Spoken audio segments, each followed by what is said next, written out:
action.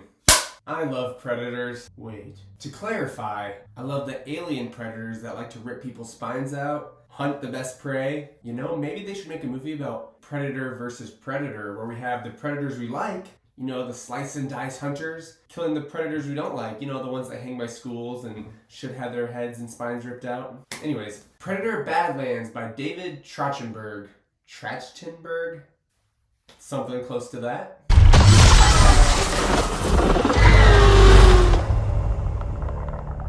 This movie was different than any Predator movie I've seen before, and hopefully by the end of this you understand why. No spoilers. I was really curious how this movie was gonna go. The marketing was great, the trailers looked awesome, but I had my fears that everything you saw in the trailer would be like the main cool parts in the movie. You know, where they show like 3 or 4 different alien scenes where you see these aliens attacking the Predator, and then in the movie, those are the only 3 or 4 scenes you get with a little more fighting in the movie. Well, thankfully I was wrong because this movie had way more action and consistently kept that pace throughout the whole movie. Our director, David Trachtenberg, also directed Prey, that came out in 2020, and Predator Killer of Killers, that came out this summer, which was the first animated Predator film. This gave me a lot more hope. Although I haven't watched Killer of Killers yet, I have seen Prey, and Prey was awesome. You have a Native American girl up against a predator in the 1700s.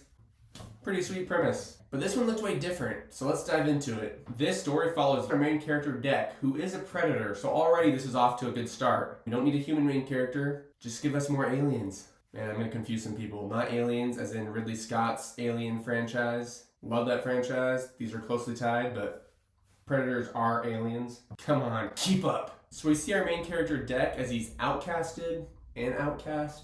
I don't know. You see him become an outcast in this movie. Anyways, he's an outcast. Well, he decides to go to the planet of Jenna, which is supposedly the most dangerous planet in something. Universe maybe? Solar system? Their galaxy? But he's going there to take down the Calisk, because if he can kill the Calisk, which is the most dangerous alien on that planet, he's hoping he can earn his place back with his clan. Along the way he meets Thea? I always forget this stuff. But he meets Thea, who's played by Elle Fanning, who is a Weyland-Yutani synthetic. Yeah, you caught that. Weyland-Yutani. Aliens. And now I'm talking about, you know, the acid-spewing, face-huggers, double-mouth aliens. Are we building up to a crossover again? One that's probably going to be a lot better than the last two? Anyway, so together they kind of form a little team up to go find the Calisk. And that's our premise. Guys, there were so many concerns going in for everybody. First of all, this movie's PG-13.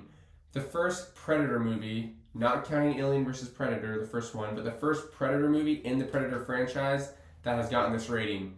People were worried this meant less gore, less violence, less the good stuff. But here's what good old director David did right. He took out all the humans in this film. Yes, I mean, we have synthetics, which are played by actors that are humans. But in the movie, they're synthetic, so no blood. And the predators, green blood. And all the other aliens on this planet, other colors of blood. Since there's no red blood, specifically from humans, they could give it a PG-13 rating, and it still holds up the gruesomeness and action. I think this was a great move because I think general audiences are going to receive this a lot more, and it's going to keep boosting up the already reviving franchise of Predator. The other thing was this movie had a $100 million budget, which is decently sized, but when you compare it to Marvel and other new superhero movies or Star Wars, that's like half to a third of what those get. I was like, okay, we'll get some cool scenes, but then there's going to be a lot of dragging scenes where, you know, there's just not really any cool CGI in the background.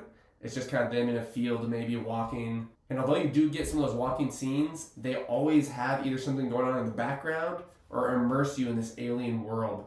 So they used their budget and did it great. Come on, other big franchises, let's pick it up. Use your money more wisely. Yeah, I loved it. You see Deck and Theo walking around, and then, oh, there's an alien in the background. Oh, there's a little bug doing something crazy. It was great. The other thing that worked really well is they actually brought comedy into this movie. And I didn't see the last Predator movie. I know I need to. Not Prey, but The Predator, the one that had the Key and Peele guy. What's his name? Keegan something. Anyways, the tall skinny one from Key and Peele.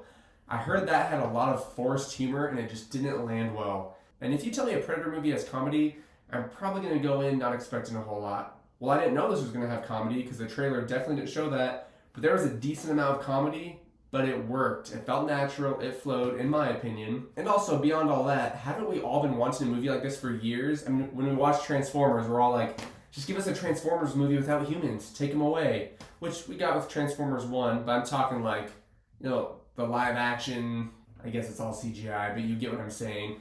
Or give us a Godzilla movie without humans. I get humans make it feel grounded. It works well for broader audiences to watch, but sometimes it's like, get rid of the annoying humans. We don't want to see them. By making Deck, our Predator, the main character, it was doing that to a point.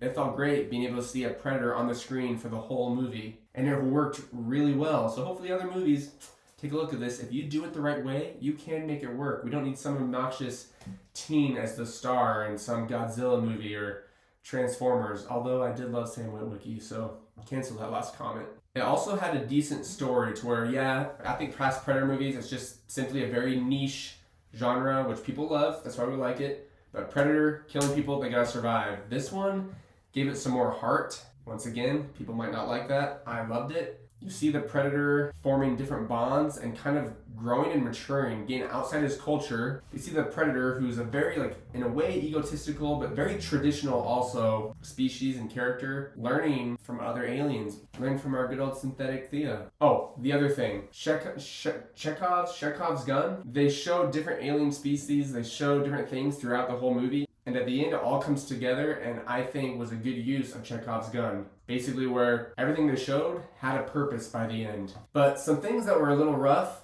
that's hard, because I actually really liked it. I didn't have too much. There was one part where I was worried about where they introduced an alien creature that looks like something off of Star Wars, and not just the regular creatures in Star Wars, but when they want to sell toys, Marvel does it, Star Wars does it, they always introduce some cute character in a movie to just, come on kids, buy it. And I was like, really? We're going to try to sell some cute little toy from a Predator movie? But Chekhov's gun, there was a big purpose by the end, and my annoyance went away. So yeah, as for me, I'm not complaining too much. Though, what I will say is I know people are going to complain about a few things. One, it's not rated R. Two, it was a genre shift somewhat. It's still action, but in this one, Deck is the heroic figure. He's not hunting down humans. People aren't trying to survive against him, and some people, I think, purists are going to be maybe annoyed that it didn't do that, and also that it brought in humor. I can see people complaining about that. But as for me, I think it's a great move. I think David knows what he's doing, and I think he's elevating the franchise so we can get more movies in the future and showing, hey, we can hit different sides. And also, we're finally building an actual lore to the Predators. We've done it a little bit in past movies, but we're learning more. And yeah, sometimes less is more, but he's not just giving everything about their culture, but I'm glad we're diving in a little deeper through the past couple movies. Anyways, go check it out. It's definitely worth it. Some might say this movie is bad. That's what the kids say, right? Because by bad, I mean very good. I mean, it is called Predator Badlands. Maybe it should be called Predator Goodlands. Yeah, I should never do stand-up. I know. Anyways, thanks for watching. And this movie definitely doesn't belong in the toilet. Nothing for you today, buddy. Sorry.